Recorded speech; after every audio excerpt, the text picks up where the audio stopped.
meu programa Saúde com Vida, na TV Florianópolis, precursora da Prime TV, mal sabia eu que o slogan "Por que se espera a doença para se pensar em saúde?" era, sim, uma proposta premonitória que recebi através de um sonho, que me fez com que a minha intuição entendesse que deveria, naquele ano mesmo, preparar todos nós a esse despertar preventivo na futura pandemia mundial. Naquela época, eu não entendia o propósito de estar realizando esse meu sonho, literalmente. Estava eu finalizando meu mestrado em Reiki e me via como instrumento a serviço do grande todo, como todos nós somos, alquimistas do agora. Agora, eis-me aqui em 2023, na Primer TV, apresentando Saúde com Vida Sustentável, a rede dos alquimistas do agora. E te questiono, no que você faz a diferença para nos ajudar a co-criar esse novo futuro pós-pandemia? Você já pensou nisso? Meus almas, ler, Lucy, é sem dúvida um exercício de cultivar, brincar e se envolver com a palavra. E hoje, Saúde com Vida Sustentável, a rede dos alquimistas do agora, recebe nossa querida Lucy Colin, escritora, tradutora, professora universitária e musicista.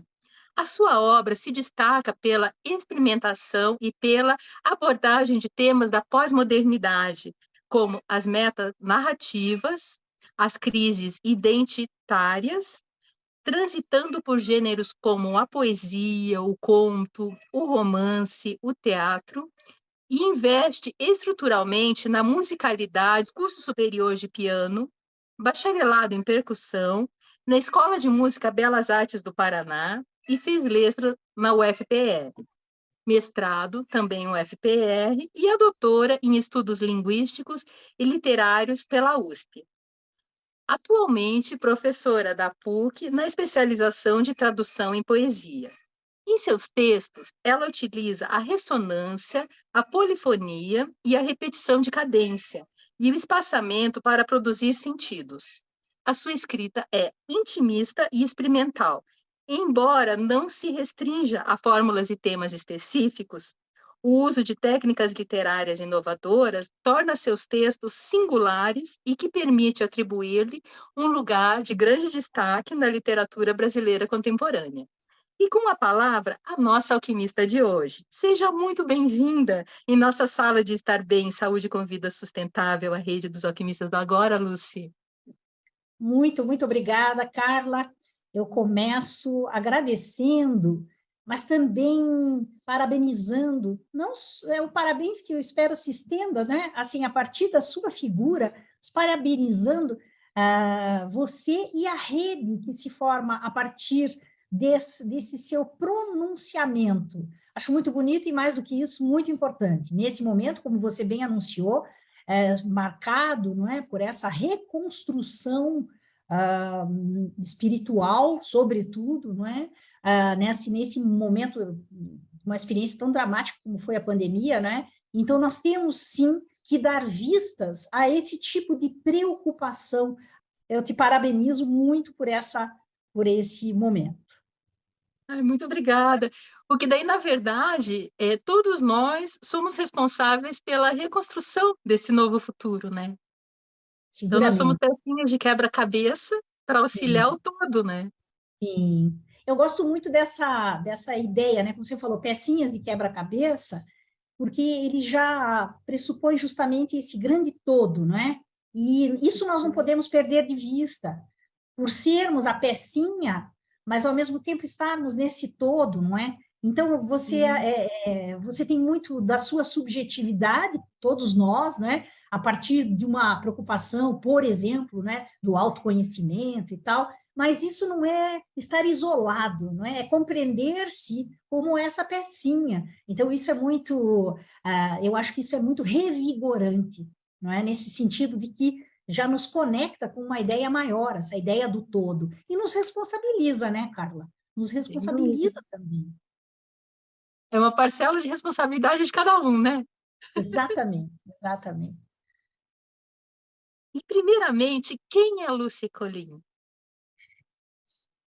Olha, Carla, essa é uma pergunta Essa é uma pergunta, assim, para mim não tem nenhum mistério. Quem é Lucy Colin? Alguém muito simples. Eu sou uma pessoa que talvez eu seja até assustadoramente simples e, para muitas pessoas, acredito que decepcionantemente simples demais. Mas quando eu era jovenzinha, eu li uma frase que me marcou muito. Eu não sei de quem é, eu acho que é uma frase anônima, mas de um pensador oriental, que diz o seguinte: aprendi muito e esqueci muito deliberadamente. Aquilo me marcou demais, porque essa ideia, para mim, traz um certo desapego, que é a própria simplicidade. Claro, aprender muito, estar aberto para, não é, confrontos e experiências e tal, mas também libertar-se, né? Porque às vezes a gente acumula demais, eu temo muito essa coisa assim, de conhecimento, né? Como uma coisa fossilizada, não é? Uhum. Então, também abrir-se para as experiências, não é? Mas não encarcerar-se nas suas experiências. Então, aprender muito e desaprender muito, não é? Receber muito, mas liberar muito. Eu acho que isso, de uma maneira conjugada, concorre para um tipo de simplicidade. E espero que sim, que eu me mantenha fiel a isso. É algo que é como que um compromisso muito íntimo meu de tentar manter essa simplicidade. Como ocorreu esse despertar teu pelas artes? Meu avô, você conversava com ele era um homem cultíssimo. Como é que ele fazia? Ele escutava rádio, ele lia jornal, mas, sobretudo, tinha interlocução. Então, com ele eu aprendi que cultura, essa noção de ser culto, ter esse acesso, independe da sua formação. Quer dizer, ele não tinha diploma universitário, mas ele conhecia o mundo. Mais do que isso, ele tinha olhos para o mundo. E ele era um poeta. Ele foi escrivão de polícia e poeta. Então, eu cresci numa casa que, quando tinha os aniversários, era Dia das Mães, todas essas datas, assim, né? Natal, aniversário de alguém, a família se reunia e o ponto culminante daquilo era o momento em que o vô ia ler um poema para aquela celebração. Não era Dia das Mães, era Dia dos Pais, era Páscoa, era, afinal, o aniversário de alguém, de algum primo, de alguma tia. Aquele momento era para mim, ao mesmo tempo, uma confirmação de que aquele homem muito humilde, ele tinha algo muito precioso, que era esse poder pela palavra, de comover as pessoas que ali estavam, né? Eu sempre gosto de comentar essa palavra, comover, mover com. Então, ele comovia aquela pequena comunidade da família e me fazia admirar muito isso, não é? Que a palavra, não é? Então, essa seria a segunda experiência. A palavra, ela é agregadora, não é? Você contar das suas experiências. Então, esse avô poeta, eu tenho um tio que é artista plástico, e eu cresci, esse tio, eu sou muito grata a ele, porque eu cresci nesse meio, né? Ele me carregava desde que eu era muito pequenininha, para ver mensagens e conversar com artistas e tal. Então, eu digo, eu sou muito privilegiada, não é? Por ter esse ambiente. As minhas duas avós, elas tocavam piano. A minha avó, Lucy, ela era professora de acordeon. Então, também a música era muito presente, né? E é assim, considero um verdadeiro privilégio isso, de ter tido essa formação para as artes, sobretudo porque elas pareciam muito naturais. Diz que a gente não escolhe a profissão, né, é a profissão que vem nos escolher, né. E como que deu essa tua escolha, assim? Eu vou realmente seguir e vou E eu, mesmo. então, na verdade, eu me dediquei, primeiramente, como contei, ao estudo da música. E, Hum.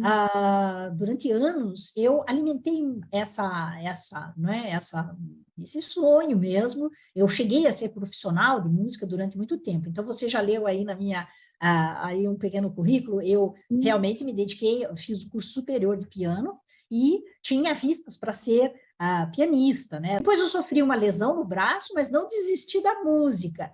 Aí eu transferi esse meu amor para a percussão clássica, né? E cheguei a participar de orquestras e tudo mais, me aprofundei e me graduei em percussão. Então, eu dei, não é, asas aí a toda essa minha grande paixão, e depois começou a coisa das letras na minha vida, né? Embora não é, siga ainda com muito amor pela música, sou muito grata à minha experiência na música, mas aí acabei indo para as letras. E no fim, Mas aí você levou essa musicalidade, né, para a escrita, né? espero que sim, né? Espero que sim, sabe, Carla? Várias pessoas apontam isso, né? A condição rítmica, principalmente na poesia, né? Mas na prosa também, a ideia da musicalidade.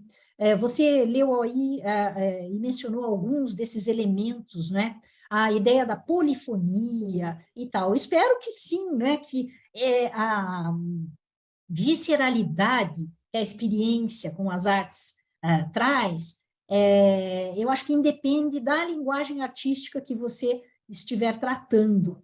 O que eu quero dizer com isso? Né? Que sim, um movimento de uma dança, por exemplo, vai te despertar um tipo de relação, não é, com esse todo. E não será diferente do cinema, não será diferente da literatura, da música, embora os aspectos técnicos sejam totalmente diferentes, por isso a gente fala, né, em linguagens artísticas diferentes, mas esse grande objetivo do artístico, né, que é o que a gente chama do estético, ele te move para o mesmo fim, não é? Ele, Então, ele move para o centro, para a nossa essência, né? eu sempre repito isso, vou contar aqui também, não é? Se você pega a terminologia na música, então você abre uma partitura e quem estuda música, né, a gente tem um treinamento de leitura de partituras, né? Uhum. Você lê a partitura. Então, tem uma sintaxe e uma semântica muito próxima à própria literatura. Ah, mas como assim? Então, na música, nós temos os compassos, não é? Que são pequenas células, digamos, não é? Mas elas formam uma unidade. Unidade do quê? De uma frase. Veja que a terminologia é muito, né, próxima à própria terminologia da literatura. E nessa frase, as frases elas vão formar períodos, que é também da terminologia do literário, não é? Ou do próprio discurso. E as frases, elas têm semifrases, que são unidades de sentido. Nós temos pontuações, nós temos pausa, nós temos Uhum. respirações, da mesma maneira que a gente tem na literatura, não é? Como que foi essa tua passagem de leitora para eu sou escritora?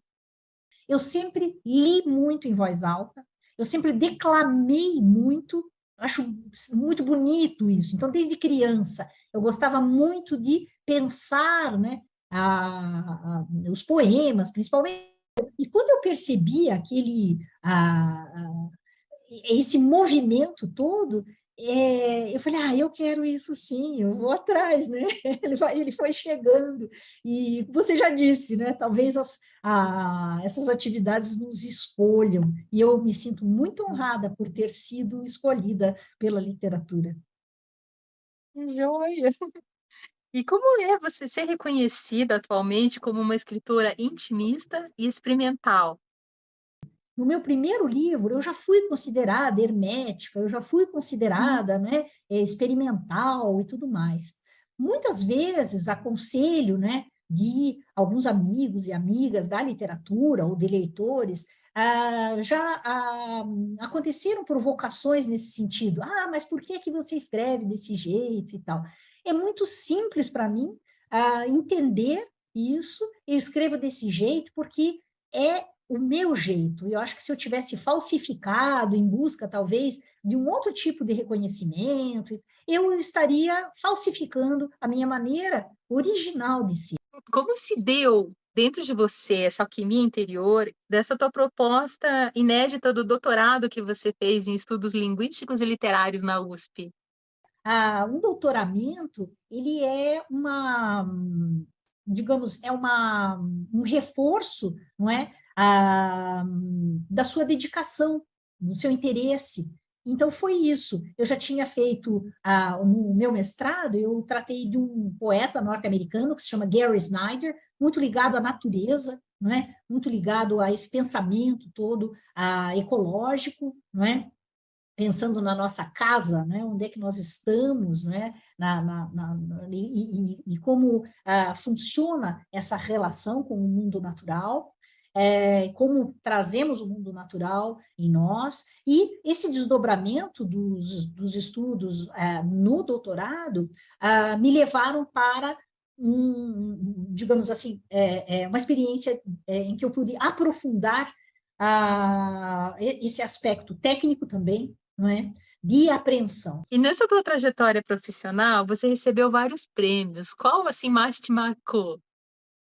Todos os prêmios foram muito marcantes para mim, né? Desde o início, é uma reafirmação de que aquele caminho, não é que você escolheu, afinal, você está chegando às pessoas. Então, é uma maneira simbólica de mostrar, não que tem muitos leitores, ou que as pessoas acham, né, que a gente está, né, assim, meu Deus, né, você tem uma certa fama, e isso Sim. é o que menos importa. Eu acho que essa fidelidade, né, ao teu propósito, isso sim. Então, quando você recebe um prêmio, você tem essa ideia do reconhecimento, e os prêmios são importantes nesse sentido, porque a tua obra vai, então, passar a ser mais conhecida, outras pessoas, né, a conhecerão, e esse é o grande propósito. E eu vi também muitos comentários do teu livro que ganhou o Jabuti de poesia.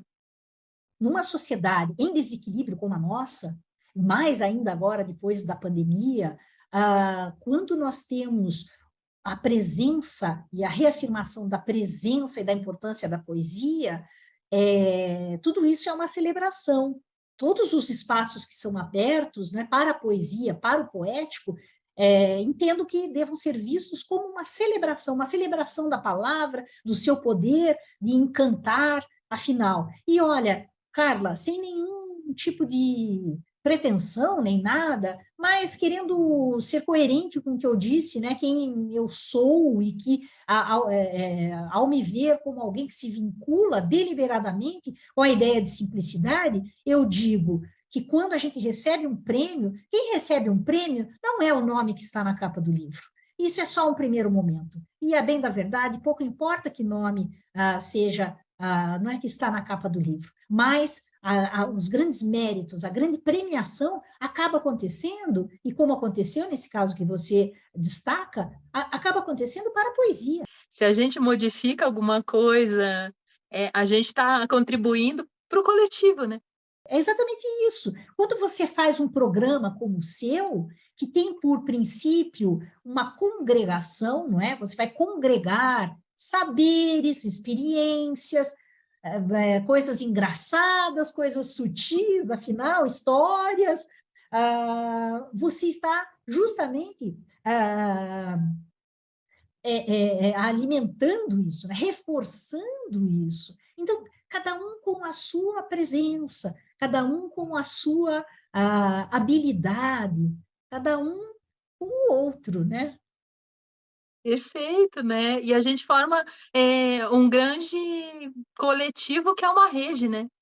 E a Rede, ideia essa do PJ Capra, né? De é rede, né? muito, e isso, essa ideia é belíssima, né? Ela é muito simples, mas é belíssima. E aí, quando nós pensamos, né, uma rede, uma teia, então, Uhum. você mesma falou, né? Então, de que maneira a nossa ação também contribui com o outro, com a outra. Na rede, na teia, você puxa aqui uma coisinha, que pode observar uma aranha, né?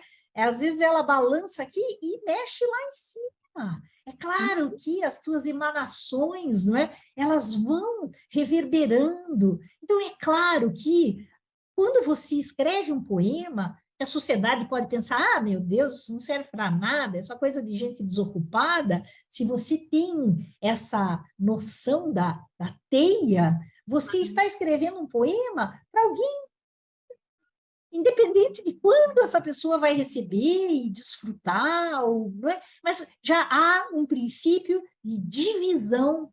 Para mim, escrever é querer dividir. Não é? Tem gente que fala: não, eu escrevo só para mim. Isso não existe. Ninguém, nenhum artista escreve só para si. Na semana passada, eu entrevistei a Glória Quirinos, que é tua amiga, e foi companheira de viagem, literalmente, né? nessa expedição de histórias Vozes do Paraná. E como foi para ti ser expedicionária em 6 cidades diferentes do interior, realizando oficinas literárias e mobilizando essa grande jornada? A experiência foi muito, muito, muito revolucionária, para usar essa palavra aqui, não é? Nesse sentido. O que é que foi esse projeto? Então, de fato, nós passamos por 6 cidades, mas não foi uma coisa assim de, nós, não é, desembarcamos lá na cidade e colhemos, não é, a histórias. Não, teve foi uma cama assim, de afetividade que parte já desde a equipe, não é? A equipe com os contadores de histórias, com, não é? O pessoal que filmou, toda a ideia, ela sempre foi a tal da rede. Então, nós, de fato, fomos a 6 cidades que tinham peculiaridades, cidades no mapa do Paraná, que tivessem uma certa carência, até porque, geralmente, os eventos culturais, eles acontecem nos grandes centros. Então, as grandes cidades são contempladas com esses eventos culturais. E as cidades periféricas, nem sempre. Mas nesse projeto, então, a eleição se deu através dessa escolha de cidades que Olha. muito a oferecer, como todas têm, não é? Mas que Uhum. tanta visibilidade, digamos, né? Ou menos acesso. Então, já de início, nós teríamos esse perfil. Nós fomos colher, né? A ideia de expedição tem 2 sentidos, né? Primeiro que nós fomos como expedicionários, né? Ah, Desbravar assim, esse espaço, mas também nós expedimos histórias. Como? Como é que se deu todo esse processo? Nós chegávamos nas cidades e participávamos de grupos, e eles nos contavam histórias. E nós, diferentemente do que tínhamos feito sempre, né, eu e a Glória, que é uma grande amiga de décadas, né, mas nós sempre fizemos o contrário. Nós sempre chegamos nas cidades em todo o Brasil, não é?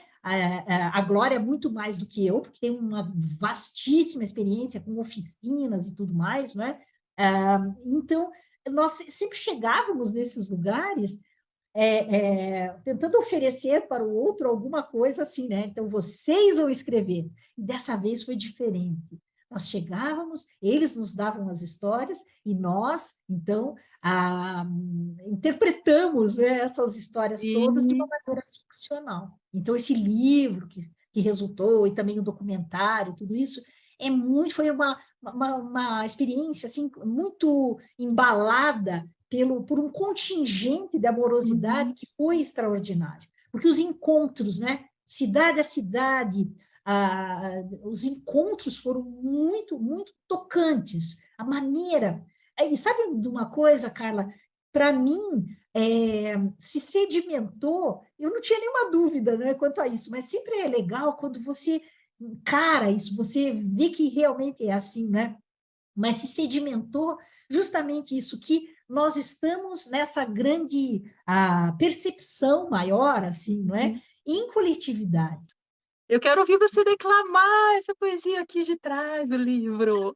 Então, eu vou explicar, deixa eu mostrar. Então, esse livro, ele é fruto desse projeto, não é? Expedição de Histórias, e nós fomos por essas cidades, e eu escrevi um poema, mas, inclusive, escrevi no ônibus, né? Numa dessas viagens, né? Uau, no ônibus. E pensando assim, puxa, o que é que nós estamos fazendo, né? E aí nós publicamos esse livro, que tem uma peculiaridade. Metade do livro foi escrito por mim, e a outra metade, com os mesmos temas, digamos, foi escrito pela Glória. Aquela glória. Aham. Umas expedicionárias aí, não é? Trazendo as suas leituras, a sua, digamos, né, transposição para a ficção dessas experiências. E esse poema que eu escrevi se chama A Cidade que Eu Chamo de Minha, das luzes do que imagino, cidades de cada um, os louros, as cruzes, as divindades, as poses na fotografia, o mundo enorme, dos sonhos, promessas, colheitas não vindas pelas secas, pelas geadas, mas brotos que medram, flores e enseadas, e idas e vindas, alvoradas, partidas e retornos, despedidas e estradas que trazem para cá, que levam daqui. Aqui, se não tem mar, tem o rio fundo, em que nadei com braços de criança, nadando em todos os rios do mundo. Aqui, onde criar os filhos, onde ter esperança, onde semear amigos e onde colher amores, e vai se chamar Loanda, Cambará, Antonina, Marmeleiro, São Mateus do Sul, Santa Terezinha do Itaipu, não importa. Só aqui eu chego em casa, e não caberá em nenhum verso o gesto imenso da vida, que quando giro a chave na porta, abre-se o meu universo. Que lindo! Oh, assim é pro pessoal de Libras. Obrigada. Menina, é muito lindo, porque na verdade é o comum das cidades, né? Todas as Exato. cidades. Exato, e você pensou justamente isso, Carla, a experiência foi tão bela, porque nós estávamos em lugares diferentes. Então, às vezes, a cidade era marcada por um tipo de economia, ou por um tipo de clima, por um tipo de situação geográfica, não é? Então, as cidades, a princípio, elas são muito diferentes umas das outras. Ao mesmo tempo, as histórias, elas se aproximam, e aí a gente está no mesmo lugar. Então, não importa onde é que nós estamos, nós carregamos justamente isso. E o que eu tentei preservar justamente nas histórias é que, às vezes, por exemplo, numa determinada história que se passa na cidade X, alguém fala, sabe que o sobrinho de não sei quem casou com alguém da cidade? Então, jogando para essas relações todas, né? E é exatamente isso, as cidades, elas são muito diferentes, mas nós somos diferentes e iguais. Então, essa grande confluência, não é? E é interessantíssimo isso, depois de ter visitado as 6 cidades, tem histórias que se repetem, que fazem parte desse grande imaginário nosso. Então, nós, Tem um sim, livro muito legal que se chama Cidade e as Almas, do James Hillman. eu não Ele conheço, trabalha com o inconsciente coletivo das cidades. coisa maravilhosa, eu vou procurar. Que é essa ideia, nós somos essa coletividade, né? Mas a coisa assim, às vezes a gente quer agarrar uma história, né? Ai, a minha história de vida, é Aham. só, né? Mas ao mesmo tempo é de todo mundo, né? E é nisso que a gente consegue se entender. Então foi essa ideia. E as histórias assim, aconteciam coisas muito, muito incríveis, muito emocionantes, desde coisas engraçadas até coisas muito dramáticas e que lindo assim ver essa disposição. Na verdade, nós todos somos grandes contadores de histórias. Se não contamos, nós gostamos de ouvir. Nós gostamos de ouvir. Isso a escuta está se perdendo, não é? A escuta É, vai se porque perdendo. era as pessoas antes, em volta daquela fogueira, né? Elas passavam histórias para diversas gerações, né? Então, isso nos Das lembra, né, da emoções, né? necessidade de preservarmos isso, que sempre foi parte constitutiva do nosso entendimento de mundo. Então, vamos preservar isso, né? É. Vamos transmitir, vamos alimentar a transmissão. Daí no livro de vocês, né, que você assina junto também com a Glória Quirinos, esse transformar, é que na verdade foi alquimia, né? Pura alquimia, transformar as vivências em palavras e essas palavras serem expressas em contos das histórias vivenciadas. Exatamente isso. De novo, a alquimia, não é? É, De novo, a meu Deus. transformação, a transmutação. Essa ideia trans, né? Quando a gente pensa transversal, não é? Transmutação. Então, ela já Transcender. convida, transcender, essa ideia de convite. E essas histórias, elas eram histórias muito individuais, não é? E aí as pessoas, às vezes, davam nome, sobrenome, e nós, escritoras, operamos esse tipo de apropriação, não Uhum. é? E um certo envolvimento, assim, não é? Das histórias mais íntimas, numa perspectiva ficcional, que nos possibilita, então, uma certa elasticidade. Digamos assim, que a história individual, ela é, ao mesmo tempo, uma história de todos. Então, tem essa elasticidade, para usar essa palavra. Daí eu vou te convidar para a gente ler esse é do São Mateus do Sul, que você fez em forma de diálogo. Eu Sim, achei vamos lá. bonito. Vamos lá. Então, eu queria contar, né, para quem tiver interesse, dá para Uhum. escrever dá para escrever, então, acho que para o Lucas Buquili, ou, não é, tentar procurar esse livro, ele vai ser distribuído graciosamente para as bibliotecas em todo o interior do Paraná, né, podem procurar esse livro, e cada história, ela acaba tendo sendo esse grande recorte, mas eu tentei, em cada uma delas, colocar um ponto de vista diferente, e aí essa história que a Carla escolheu, então, como se fossem duas pessoas conversando, né? Cada uma delas vai ser de um ponto de vista diferente. Na praça da cidade, no Uhum. entardecer do sol, com o cigarrinho de palha. Foi a imagem que eu tive, vamos lá. Que ótimo. Pode Quer começar? começar. Tá. Uhum. Pois a cobra vive enterrada. Pelo amor de Deus, periga não de acordar, homem. Capaz que não. Olha, eu não me fio nessa. Uns falam que ela está dormindo porque quer, outros falam que ela foi enfeitiçada. Vai que acaba o tal feitiço? Ou se ela decide virar de lado e acorda? Ai, eu não tenho medo. Eu tenho, porque pensa aqui comigo: se o corpo dela começa na igreja matriz e vai até o Rio Iguaçu, se ela dá uma mexidinha para se coçar, arrebenta com tudo que é construção que tiver em cima da terra. Não faz sentido? Onde já se viu cobra se coçar? Ah, na dúvida, eu tenho medo, desde criança. Ah, medo mesmo eu tinha, era da noiva do banheiro. Que se enforcou jovem?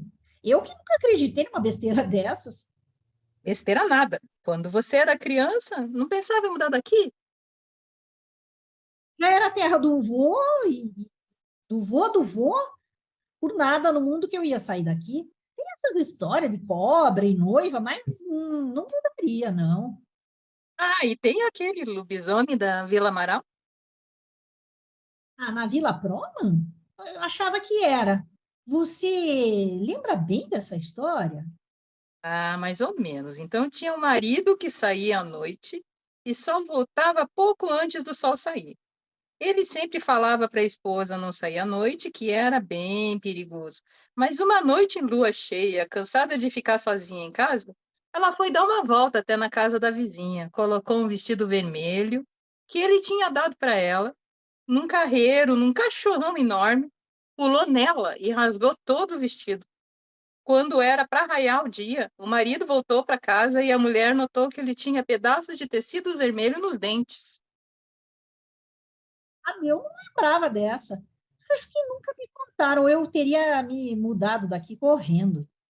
Ah, eu que vou mudar é nunca. A vida toda aqui, a quantidade de história que tem para contar, e a gente acaba conhecendo todo mundo na cidade.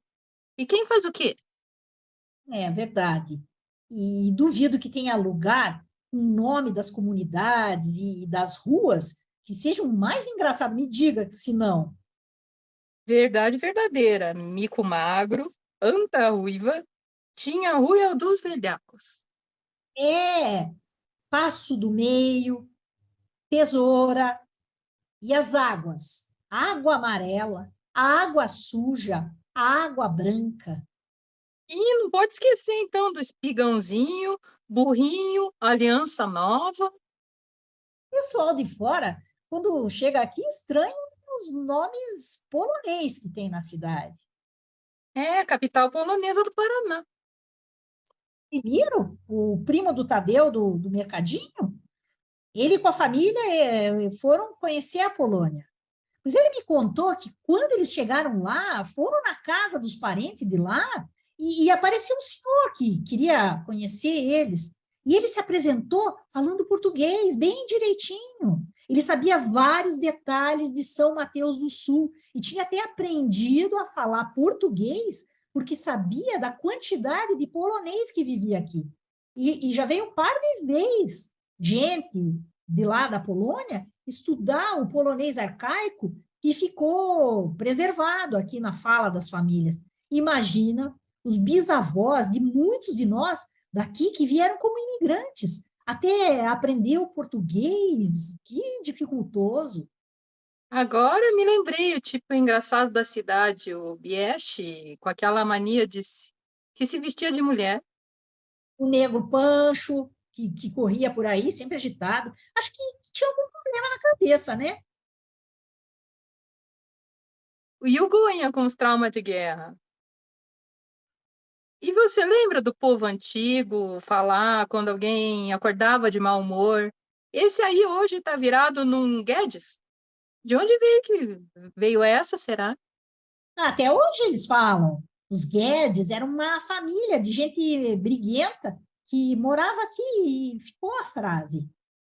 É, lá nos ensaios do teatro, uma vez apareceu um sujeito magrão que era Guedes, se lembra? No teatro, não lembro. Era no ensaio da Paixão de Cristo? Por falar em ensaio, você desistiu da coisa? Desanimou? Eu que não conseguia manter a rotina, depois peguei 2 turnos, muita turma, e preparar a aula, aquela correria. Acabou que não deu mais. E você continuou frequentando? É, pior que não também. Minha mulher é festeira, e se a gente não acompanha, o casamento começa a dar errado. É, festeira com festeiro, porque você nunca perdeu uma festa. Lembra daquela que começou na Praça do Carvalho e depois nós fomos parar numa Kombi lá num sítio atrás de um homem que disse que ia doar de graça uma eguinha, lembra? E a Kombi fudiu o motor e no meio do caminho a gente não tinha como voltar, cada coisa que já aprontamos, hein? É, só por Deus. E aquela vez que teve a exposição que nós fomos no coquetel da Casa da Memória. Padre Bauer, se não lembro, só para encher a cara de graça. Nem dá para contar para os filhos da gente, que pega muito mal. Essa gurizada de hoje não sai para aventura nenhuma, só cara pregada no celular, falando de jogo, PlayStation, sei lá, mas o quê? Agora eu só participo de festa da igreja, sem bebedeira, sem bagunça. Esse ano nós fomos nas Viersonca, lá no Cepom, lá na Colônia Iguaçu, depois, no mês seguinte, no baile do Pirogue. É, foi no Centro Polônio, Marcelo Janowiński, né? É, eu perdi porque estava em semana de atividade lá na escola e tinha que acordar muito cedo no outro dia para corrigir os exercícios e nem fui. E na festa do Ognisco, vocês foram? Pior que não esse ano. Mas vamos agora, dia 2 na festa em louvor, a Tia Toshova, lá na Vila Nepomuceno. Essa mulher não perde, que tem as amigas e sei lá mais o que estão organizando. É, eu que não vou perder a festa da colheita do mate, pois sabe que esse ano eles querem bater o recorde de gente reunida para tomar chimarrão, todo mundo junto ao mesmo tempo.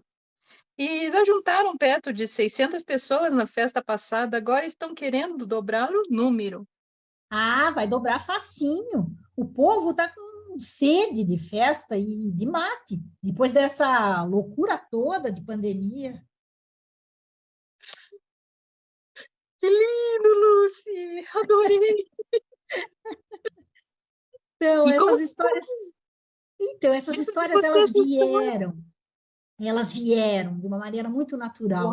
E a Uau! gente percebe que as pessoas têm orgulho dos lugares, né? Por quê? Porque elas vão se. Aí a gente vê a quantidade de festa, né? Então, eles passam o ano em festa. E a mulher e é festeiro e tal. Então, essa alegria de pertencimento a uma comunidade. Isso as cidades oferecem, né? As cidades menores oferecem mais ainda. Claro, a gente tem as características de lugares maiores, de grandes centros, né? Que vai lhe oferecer outras, né? Outras relações. Mas as cidades menores, elas trazem muito isso, né? De você participar mais efetivamente dessas festas todas. Então, a marca desse lugar era a colônia de poloneses, as Os nomes relações, complicados. nomes complicados, né?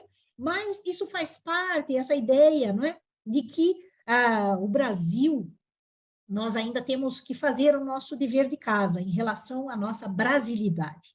Nós nos inspiramos demais em outros modelos de sociedades que estão muito distantes da nossa. Hoje mesmo eu estava passando, né, assim, e eu vi escrito food truck.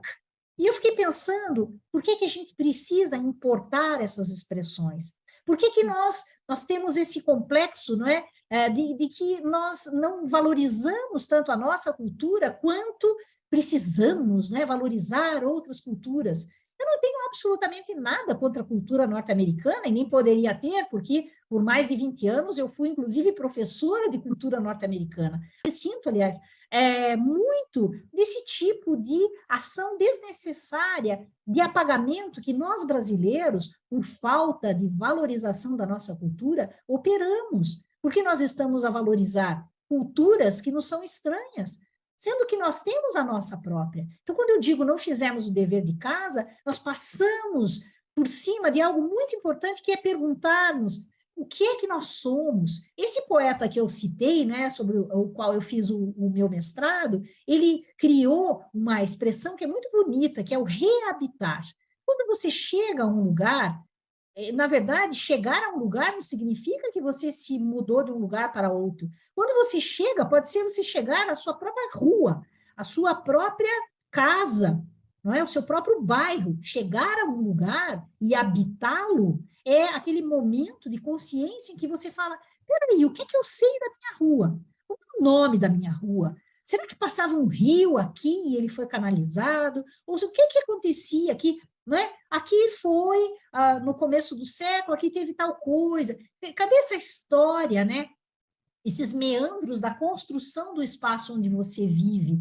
Então, isso eu percebi nessas cidades, essa ligação, né? Esse elo com o ambiente, e essas definições. Então, aquela comunidade, como essa história que nós lemos, tinha uma maneira de se entender através das festas, através da influência dos poloneses, não é? Das lendas, né?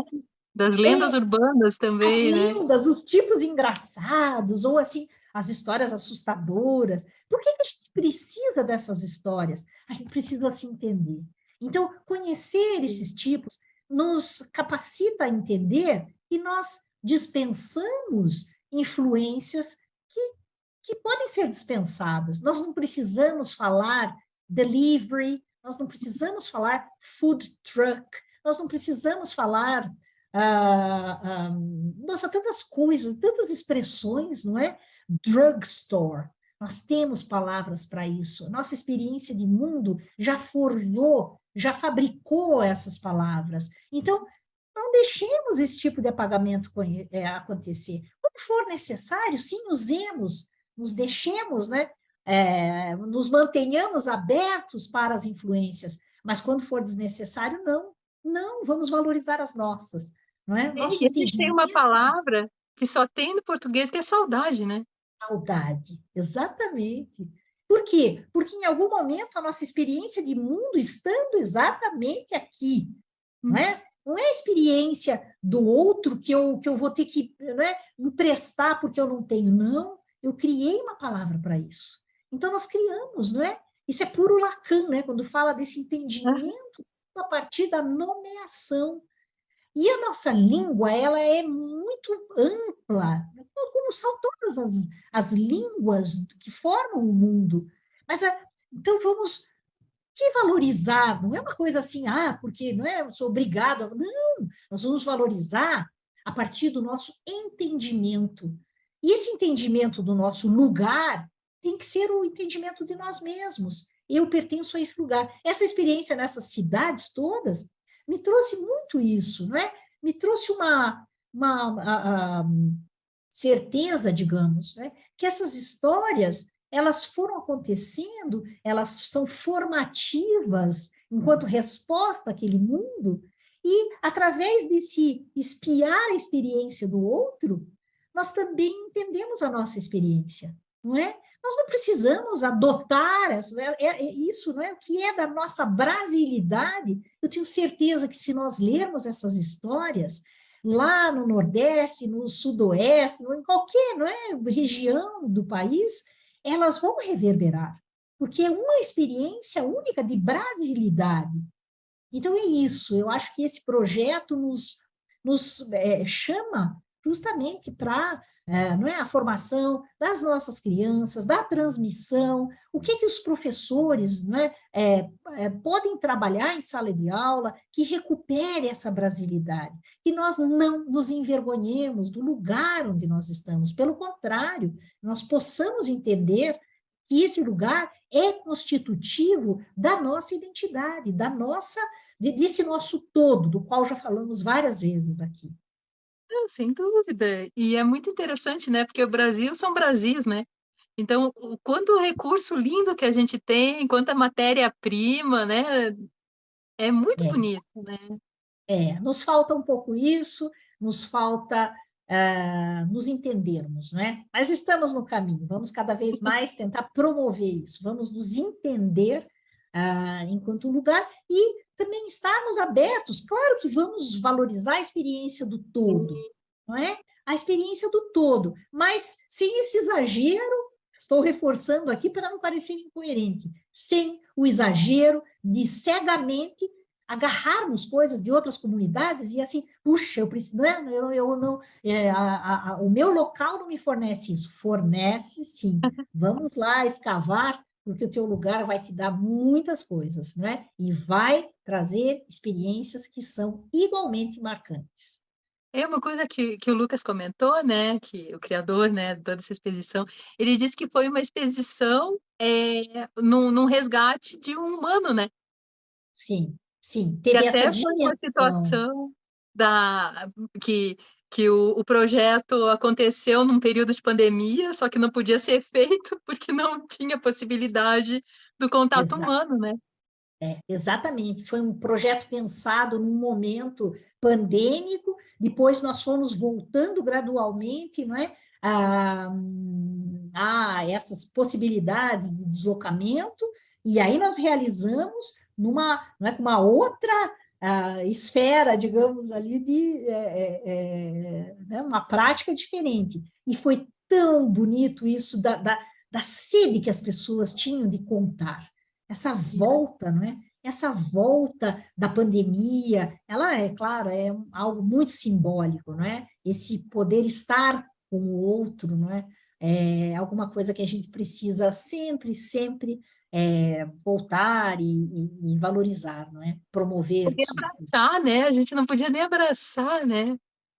muito triste isso, né? Mas foi uma experiência, nós temos que lembrar, não é? Uma experiência muito dolorosa, que deixa marcas e tudo, mas que nós saibamos aproveitá-la. Porque todas as experiências dolorosas, e aqui não quero ser piegas nem nada, não quero, né, parecer açucarada, em vão, assim, que. Não estou falando palavras bonitas, eu estou falando palavras que são muito sérias. As experiências dolorosas são essas também que vão nos iluminar. As Então, é assim, experiências mas essa experiência dramática que nós nos vimos, como você aponta, né? Sem poder abraçar, muitas vezes porque muitos de nós desapareceram. Toda a humanidade passa por isso. Então, é assim, é um grande momento de reflexão, um momento de dor, um momento profundo, não é? Em que nós nos vimos numa configuração totalmente alterada de compreensão das vidas, não é? O que é a vida humana nesse planeta? E aí, puxa, nós temos mais é que agradecer, porque dentro de todo esse caos que se instaurou, abre-se aquela grande perspectiva de reflexão. Tá aí, então, o que é a vida humana? O que é o planeta onde eu estou, não é? Onde estamos nesse momento? O que nós humanos fazemos com o nosso planeta? Como é que nós cuidamos ou não cuidamos? Como é que a violência se espalha em todas as atitudes? E como é que eu também, consciente da violência, posso tentar quebrar um pouco essa cadeia, não é? Então, o que eu posso, nessa balança que está tão desigual, como é que eu posso tentar equilibrar? Então, isso não são palavras açucaradas elas querem dizer muito. Acho que cada um, não é, com a sua participação, é essa ideia de nós termos um exercício, uma prática de ação. Nós precisamos ser agentes, cada qual no seu fazer, cada qual, né, com a sua possibilidade e perspectiva. Mas nós temos que nos entender agentes. Agentes do quê? Que sejam uma das melhores coisas, não é? Das coisas mais amorosas, do que for revolucionário nesse sentido, do que estiver a partir dessa amorosidade que a gente deve anunciar, sim, puder ser envolvente, como a Carla falou, num abraço, como esse abraço, né, que nós não pudemos, fomos privados dessa possibilidade. E agora podemos abraçar. Então, vamos abraçar de todas as maneiras simbólicas e também efetivas, né, do que é um abraço. E isso que você falou agora tem super a ver aqui, ó. Ao seu ver, quais são as práticas preventivas diárias em sustentabilidade humana que a Lucy Colin faz a diferença para nos ajudar a co-criar esse novo futuro pós-pandemia? Então, eu fiz essa conclamação e gostaria de destacar justamente isso. A gente não pode passar, né? Assim, nós não podemos só passar, né? Transmitir alguma coisa que não seja efetiva, que não seja verdadeira. Isso é um desperdício da nossa própria humanidade. Então, é como eu disse, cada um no seu fazer, cada um com os seus saberes, mas sempre reafirmando esse compromisso. Ou seja, de estarmos com o outro, de olharmos para esse outro e juntos olharmos para o nosso entorno, entendermos, não é, que nós somos uma combinação, numa grande cadeia, numa grande teia. Então, eu tenho muito compromisso, sim, eu tenho muita responsabilidade, sim, desde o meu lugar até como eu vou chegar nesse outro. E como eu vou deixar que o outro chegue também em mim.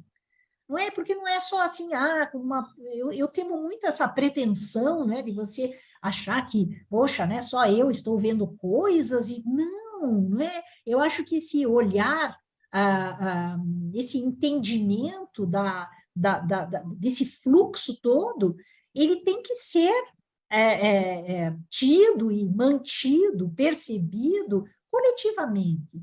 Então, é isso. Como é que eu vou fazer a diferença? Nessa grande prática, nessa grande ação. Eu sou agente. O que é que eu faço? Eu, Lucy, o que é que eu posso fazer? O que é que me caracteriza? Eu trabalho com as palavras. Eu percebo as coisas através das palavras. Essa é a minha profissão. Então, eu posso, nesse âmbito, tentar chegar ao outro. Para quê? Para ter meu nome na capa de livro? Não, não exatamente. Quer dizer, não mesmo. Eu posso tentar chegar a outro para contar que nós estamos na mesma experiência, e que tem que ser uma experiência de divisão. Então, não existe o escritor e seus leitores, existe a literatura que coloca e que amalgama tudo isso. Então, não vai ter um dentista e um dente a ser tratado. Percebem? Em cada profissão, não vai ter uma pessoa que está varrendo um chão, está recolhendo o lixo e o próprio lixo. É essa relação. Não tem ninguém mais importante ou menos importante. Nós estamos nessa grande combinação, nós somos essa própria combinação. Então, fazer a diferença não é uma coisa utópica. Fazer a diferença é, sobretudo, compreender-se capaz de fazê-la. E a questão de trazer todas as mobilizações para a prática, né? De que Prática, forma que a gente pode atuar, né? Agentes, né? Cada um com a sua contribuição. Sermos agentes, né? Não estarmos indiferentes. A indiferença é uma das grandes doenças, né, do nosso tempo. Você ser indiferente ao outro, ser indiferente a você mesmo, a você mesma, isso é uma doença. Então, quando você se pensa agente, você já está, de início, valorizando o que é completo. Isso é muito importante, essa palavra íntegro, integral, ela é muito, muito importante, não é? Muito estimulante também. Essa integridade é algo muito, não é algo assim muito impactante que deve ser muito respeitado, é uma noção mesmo. Eu quero muito, né, estar participante, ser parte disso tudo. E, e nos deixe uma mensagem para os nossos telespectadores. Entre as A muitas outras, né, que você mandou. Então, essa aí eu comecei dizendo, né, que eu me considero uma pessoa muito simples. Eu acho que a mensagem, né, eu também não gostaria de me colocar assim, né, puxa, eu tenho grandes verdades para... Não, não tenho, não tenho. A grande mensagem é justamente essa, né, da necessidade da nossa autodescoberta, mas que que esse elemento subjetivo, ele se multiplique sempre pensando-se a partir, não é, da autorreflexão, mas que ele atinja, que ele queira estar com o outro. Eu acho que é essa, né, mensagem. Como eu disse, cada um com o seu fazer, cada um com os seus saberes, cada um com a sua experiência, mas aberto, né, para receber. E aí a mensagem é, mais uma vez, não é, esse tipo de experiência. Não foi muito fácil algumas vezes a gente chacoalhar lá no ônibus. Tem uma estimativa de quantos quilômetros nós rodamos pelo Paraná, né? E é muito legal quando você vê aquilo em números. Mas a mensagem é essa, né? O outro está lá. Nós precisamos dele. Então a gente entra no ônibus e vai.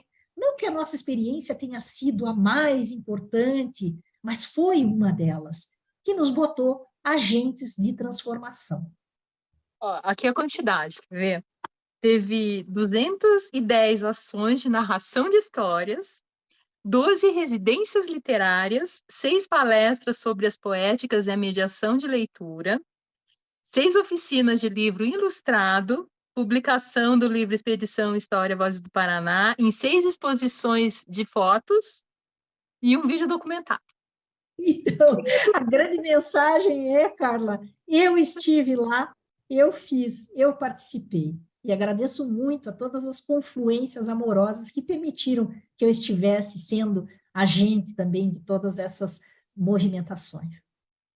E, olha, te agradeço muito de coração por você ter estado aqui conosco, Luci. Olha, adorei, ia continuar conversando contigo. Obrigada, Carla. Eu quero mais uma vez, como comecei parabenizando, não é, a tua iniciativa, quero mais uma vez reforçar isso. Nós precisamos de todos, de todas. Nós precisamos, não é, dessa movimentação. Então, puxa, é um prazer enorme e te agradeço demais essa oportunidade, não é? E agradeço também a quem porventura estiver nos assistindo. E eu deixo para vocês uma mensagem, né? Nós somos anjos de uma asa só. Nós precisamos sempre do outro para poder voar. E se você é um empresário, empreendedor, seja CPF ou PJ, e acredita numa rede de alquimistas do agora em saúde com vida sustentável humana, entre em contato com saudeconvida@gmail.com, respondendo no que você faz a diferença para nos ajudar a co-criar o nosso novo futuro pós-pandemia. E seja o nosso novo alquimista do agora a ser entrevistado por mim, assim como a Lucy Colim. E Saúde com Vida Sustentável fica por aqui. Agradeço de coração os carinhosos e-mails, a audiência de todos vocês e até o nosso próximo programa. Namastê.